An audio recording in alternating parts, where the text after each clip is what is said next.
শীত এলেই কেন যেন হঠাৎ করে মনটা ফিরে যেতে চায় মায়ের রান্নাঘরে, ভাপা ওঠা হাড়ির পাশে দাঁড়িয়ে থাকা সেই দিনগুলোতে। এক চিমটি চালের আটা, এক মুঠো নারিকেল আর খেজুরের গুড়ের সেই মিষ্টি ঘ্রাণ, যা পুরো ঘরটা ভরিয়ে দিত ভালোবাসায়। আজ আমরা বানাতে যাচ্ছি শুধু একটা পিঠা না, এটা বাংলার শীত, এটা স্মৃতি, এটা আবেগ। নরম, মোলায়েম, ভাপা ভাপা গরম, এক কামড়েই যেটা বলে দেয় এই তো শীত। চলুন আজ ঘরের মধ্যেই তৈরি করি বাংলার ঐতিহ্যের এক অসাধারণ স্বাদ, ভাপা পুলি পিঠা। প্রথমে পিঠার ভিতরের খিরসা তৈরি করার জন্য আমরা একটি রান্নার হাঁড়িতে নিয়ে নেব 1.5 কাপ পরিমাণ নারিকেল। আপনারা নিশ্চয়ই দেখতে পাচ্ছেন আমরা নারিকেল আগে থেকেই কুড়িয়ে নিয়েছি। এরপর দিয়ে দেব পোলাওয়ের চালের গুঁড়া। আসল স্বাদের জন্য অবশ্যই পোলাওয়ের চালের গুঁড়াই ব্যবহার করতে হবে।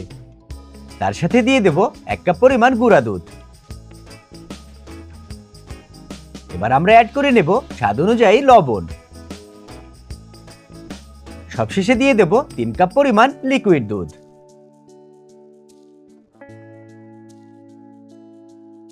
এবার চুলাটি অন করে রান্না শুরু করব এবং এর আঁচ রাখবো একদম মিডিয়াম হিটে।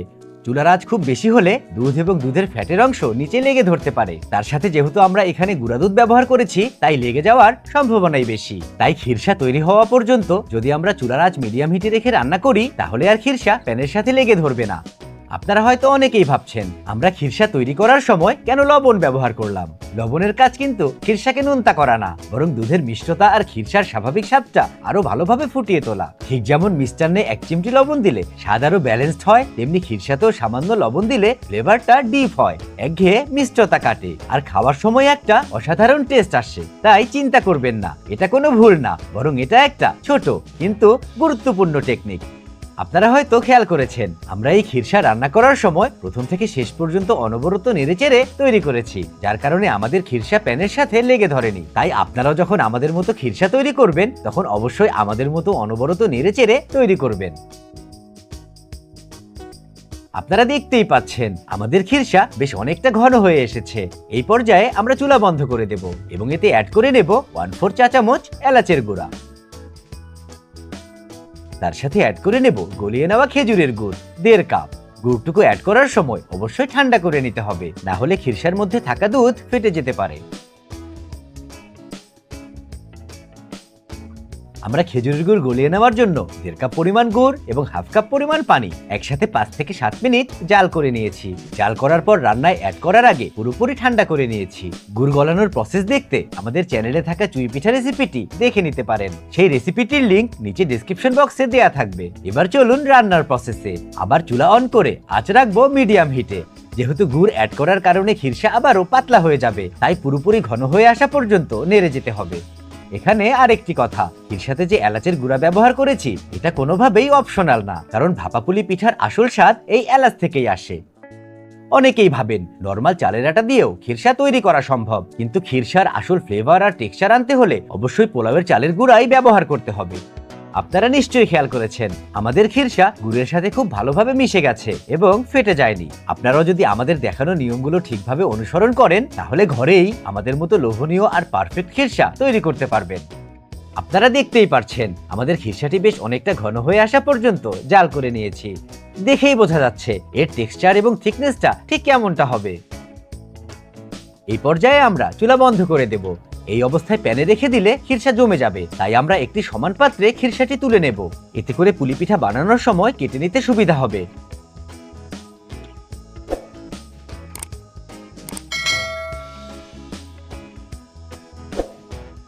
আপনারা দেখতেই পারছেন আমাদের খিরসাটি কতটা পারফেক্ট ভাবে তৈরি হয়েছে। একবার রান্না করলেই বুঝবেন এর স্বাদ কতটা দুর্দান্ত। এবার অন্য একটি রান্নার হাঁড়িতে পিঠার খামি বানানোর জন্য নিয়ে নেব 3 কাপ পরিমাণ পানি। পানিতে পুরোপুরি বয়েল চলে আসলে অ্যাড করে নেব স্বাদ অনুযায়ী লবণ। আমরা এখানে 1 চা চামচ পরিমাণ লবণ ব্যবহার করেছি। এরপর ফুটন্ত পানিতেই অ্যাড করে নেব ভেজা চালের আটা 5 কাপ। এই চালের আটা আমরা 3টি বিশেষ চালের মিশ্রণে তৈরি করেছি। পারফেক্ট চালের আটা তৈরি করার জন্য আমাদের ভাপা পিঠার রেসিপিটি দেখে নিতে পারেন। এবার ভিডিওতে দেখানো নিয়ম অনুসারে আমরা চালের আটাটুকু ঠিক এভাবে ছড়িয়ে দেব। চুলার আঁচ এই সময় একদম লো হিটে রাখবো, যেন আটা নিচে লেগে পুড়ে না যায়। আপনারা নিশ্চয়ই দেখতে পাচ্ছেন আমরা আটাগুলো ঠিক কিভাবে ছড়িয়ে নিয়েছি। এবার আমরা সাথে সাথেই একটি ঢাকনা দিয়ে ঢেকে দেব 5 মিনিটের জন্য, যেন চালের আটা পুরোপুরি ভাবে সেদ্ধ হয়ে যায়। ঠিক 5 মিনিট পর আমরা ঢাকনাটি খুলে 2 থেকে 3 মিনিটের জন্য আটাগুলো পানির সাথে মিশিয়ে নেব। আপনারা যদি আমাদের দেখানো নিয়ম অনুসারে ভেজা চালের গুঁড়া তৈরি করে নেন, তাহলে বিশ্বাস করুন আপনি যে পিঠাই তৈরি করেন না কেন এর স্বাদ কিন্তু খুবই দুর্দান্ত আসবে। তাই এই ভিডিওটি শেষেই আমাদের ভাপা পিঠার রেসিপিটি দেখে নিতে ভুলবেন না। মেশানো হলে দেখেই কিন্তু বোঝা যাবে আটার প্রত্যেকটি দলা একদম সেম টেক্সচারের হবে। এবার আমরা চুলা বন্ধ করে আবার ঢেকে দেব 10 মিনিটের জন্য, এবং এভাবে 10 মিনিট ঢেকে রাখার কারণে আটার টেক্সচার অনেকটা নরম হয়ে আসবে, যার কারণে আমরা যখন পিঠার আকারে শেপ দিয়ে নেব তখন খুব সহজেই হয়ে যাবে। 10 মিনিট পর ঢাকনা খুললে আমরা দেখতে পারবো আমাদের আটার মিশ্রণটি বেশ অনেকটা নরম এবং ফ্লাফি হয়ে এসেছে। এই সময় আমাদের প্রত্যেকটি প্রসেস খুব দ্রুতভাবে করে নিতে হবে, কারণ আটা যদি ঠান্ডা হয়ে যায় তাহলে কাজ করতে খুবই অসুবিধা হবে। যার জন্য আমরা রান্নার হাঁড়ি থেকে একটি সমান সারফেসে কিছুটা আটার মিশ্রণ নিয়ে নেব। এবার গরম অবস্থায় যেহেতু হাত পুড়ে যেতে পারে, তাই একটি পাত্রে কিছুটা পানি নিয়ে হাত ভিজিয়ে নেব এবং ভেজা হাতের সাহায্যে আমাদের আটার মিশ্রণটি মথে নিতে শুরু করব। এই পর্যায়ে বাকি যে আটার মিশ্রণটুকু আছে সেটা অবশ্যই ঢেকে রাখতে হবে। এই আটার খামিটুকু তৈরি করে নেওয়ার সময় একটু কষ্ট হলেও গরম অবস্থায় করে নিতে হবে, এবং এর মাঝে মাঝে আমাদের যতবার প্রয়োজন হাত পানিতে চুবিয়ে ঠান্ডা করে নিতে পারবো। তার সাথে আটার খামিতে শেপ আসার জন্য এতটুকু পানির প্রয়োজন আছে। আটার খামি কিছুটা টাইট হয়ে আসলে আমরা ঠিক একইভাবে আবার কিছুটা আটা নিয়ে নেব।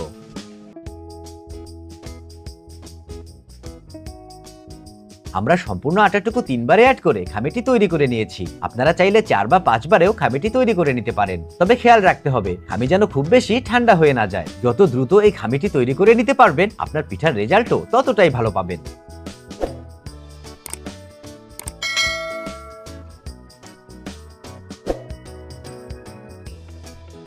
আমরা ঠিক এভাবেই পানি দিয়ে বারবার হাত ভিজিয়ে পিঠার খামিটি মথে নিতে থাকবো, যতক্ষণ না আমাদের খামিটি কিছুটা টাইট হয়ে শেপ ধরতে শুরু করে। আর পিঠার শেপ যেন একদম ঠিকঠাক ভাবে চলে আসে, তাই অবশ্যই একটু সময় নিয়ে এই খামিটি তৈরি করে নিতে হবে, না হলে পিঠা তৈরি করার সময় ভেতরে অনেক লাম্পস খুঁজে পাওয়া যাবে, যার কারণে পিঠা বানানো ঠিক হলেও দেখতে কিন্তু খুব বেশি একটা সুন্দর লাগবে না। দেখেই বোঝা যাচ্ছে আমাদের খামিটি শেপ ধরতে শুরু করেছে, এবং আমরা যদি ঠিক এভাবে প্রেস করে দেখি তাহলে দেখতে পাবো যে আটার খামিটি খুব বেশি টাইটও না আবার খুব বেশি সফটও না।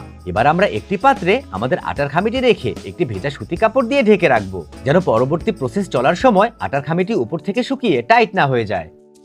এবার আমরা পিঠাগুলো তৈরি করে নেওয়ার জন্য আমাদের খামির উপরের কাপড়টি সরিয়ে কিছুটা আটা নিয়ে নেব। আশা করি ভিডিও দেখে বুঝে নিতে পারবেন আমরা কতটুকু করে আটা নিয়ে নিয়েছি। এবার ভিডিওতে দেখানো নিয়ম অনুসারে আমরা খামিটা হাত দিয়ে শেপ দেওয়ার জন্য আগে কিছুক্ষণ মথে নেব। এতে করে খামিটা খুব সুন্দরভাবে নরম হয়ে আসবে এবং শেপ দেওয়ার পরেও এতে কোনো ক্র্যাক থাকবে না। আপনারাও ভিডিওটি দেখে আমাদের মতো করেই মথে নেওয়ার চেষ্টা করবেন। এবার ভিডিওতে দেখানো নিয়ম অনুসারে আমরা রুটি বেলার জন্য ঠিক যেমনটা শেপ দিয়ে নেই, ঠিক সেভাবেই ঘুরিয়ে ঘুরিয়ে শেপ দিয়ে নেব। আপনারা নিশ্চয়ই দেখতে পাচ্ছেন শেপ দেওয়ার পর ঠিক কেমনটা দেখাবে। এবার আমরা এই আটার খামিটুকু বেলে নেওয়ার জন্য কিছুটা চালের আটা নিয়ে আমাদের খামির উপরে ছিটিয়ে দেব। এরপর ঠিক এভাবে আটাটুকু ছড়িয়ে আমরা খামি এবং বোর্ডের সাথে আটা লাগিয়ে নেব, যেন বেলার সময় নিচে লেগে না ধরে। এবার একটি বেলুন দিয়ে আমরা ঠিক রুটির মতো সমানভাবে বেলে নিতে শুরু করব। এখানে আমাদের চালের আটার রুটিটা কিন্তু একদম পারফেক্ট গোল করার কোনো প্রয়োজন নেই, তবে চেষ্টা করবেন যেন খামিটি বেলে নেওয়ার পর চারদিকের থিকনেসটা সমান থাকে। তার সাথে খামিটি বেলে নেওয়ার সময় যদি প্রয়োজন হয় তাহলে কিছুটা আটা উপরে ছিটিয়ে নিতে পারেন, তবে খুব বেশি আটা অ্যাড করা যাবে না, কারণ অতিরিক্ত আটার কারণে আমাদের খামিটি বেশ অনেকটা শুকিয়ে আসবে, যার কারণে আমরা যখন খামিটি দিয়ে পিঠাগুলো হাতে বানিয়ে নেব তখন খুব সহজেই ফেটে যাবে। আপনারা দেখতেই পাচ্ছেন আমাদের আটার খামিটা একদম সমান করে বেলে নিয়েছি। এবার আমরা নিয়ে নেব একটি মিডিয়াম সাইজের কাটার, এবং এই কাটারটি দিয়ে আমরা আমাদের বেলে নেওয়া রুটি থেকে যতগুলো সম্ভব ছোট ছোট করে কেটে নিব।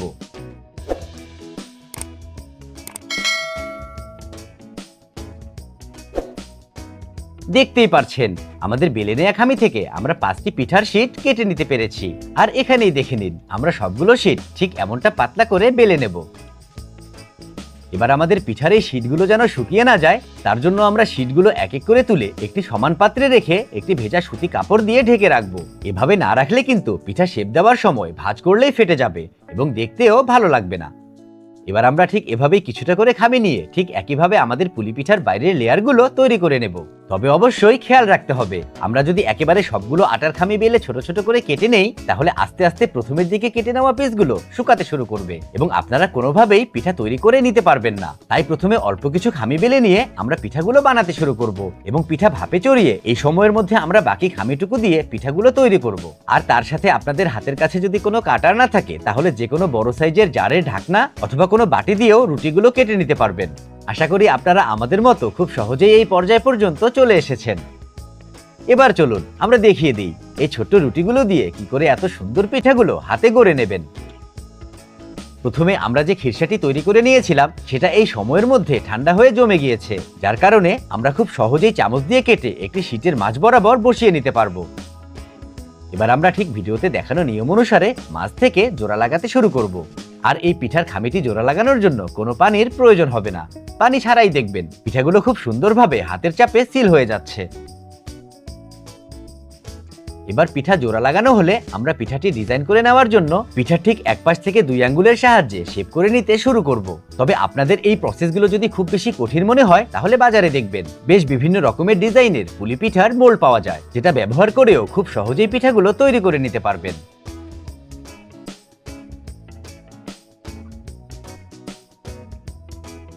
আপনারা নিশ্চয়ই দেখতে পাচ্ছেন আমাদের পিঠাটি শেপ করে ডিজাইন করে নেওয়ার পর কতটা অসাধারণ দেখাচ্ছে এবং এতে কোনো ফাটলও নেই। ঠিক এভাবেই আমরা এক এক করে আমাদের পিঠাগুলো তৈরি করে নেব। আপনারা নিশ্চয়ই খেয়াল করেছেন এই পিঠাটি তৈরি করতে কিন্তু খুব বেশি উপকরণের প্রয়োজন হয় না, তার সাথে এই পিঠাটি তৈরি করতে খুব বেশি কষ্টও করতে হয় না। তাই আমি বলবো এখনই বাজারের লিস্টে লিখে নিন এবং বাজার থেকে গুড় নারকেল নিয়ে আমাদের দেখানো নিয়ম অনুসরণ করে এত সুন্দর এবং মজাদার পিঠাগুলো তৈরি করে নিন এবং আমাদের কমেন্টে জানাতে ভুলবেন না আপনাদের কেমন লেগেছে। আপনারা দেখতেই পারছেন আমাদের পিঠাগুলো এক এক করে কত সুন্দরভাবে তৈরি করে নিয়েছি। এবার আমরা চলে যাব আমাদের এই অসাধারণ পিঠাগুলো ভাপে সেদ্ধ করে নেয়ার প্রসেসে, যার জন্য একটি বড় রান্নার হাঁড়িতে অ্যাড করে নেব পর্যাপ্ত পরিমাণে পানি। খুব বেশি পানি অ্যাড না করে হাঁড়ির মাঝ বরাবর পর্যন্ত পানি অ্যাড করলেই চলবে। এবার আমরা আঙুলে কিছুটা পানি নিয়ে খুব হালকা করে হাঁড়ির চারপাশে ভিজিয়ে নেব। এরপর কিছুটা কাঁচা আটার খামি নিয়ে আমরা সমানভাবে হাঁড়ির চারপাশে লাগিয়ে নেব এবং আটা লাগানো হলে ঠিক একইভাবে আমরা খামের উপর হালকা করে পানি লাগিয়ে নেব। এতে করে আমরা যে ঝাঁঝরটি বসাবো সেটা খুব সুন্দরভাবে সেট হয়ে যাবে। এবার একটি ঝাঁঝর নিয়ে হাঁড়ির উপর টাইট ভাবে বসিয়ে নেব। এই ক্ষেত্রে আপনারা যে কোনো ঝাঁঝর ব্যবহার করতে পারেন। দেখতেই পারছেন হাঁড়ির সাথে ঝাঁঝরটি কতটা সুন্দরভাবে সেট হয়ে গেছে। এবার যখন দেখব পানি পুরোপুরি বয়েল এসে ঝাঁঝর দিয়ে ভাপ বের হতে শুরু করেছে, তখন আমরা এক এক করে আমাদের তৈরি করে নেওয়া পিঠাগুলো ঝাঁঝরের ওপর বসিয়ে নেব। এই সময় অবশ্যই খেয়াল রাখতে হবে যেন আপনার হাতে কোনোভাবেই ভাপ না লেগে যায়, না হলে কিন্তু হাত খুব সহজেই পুড়ে যেতে পারে।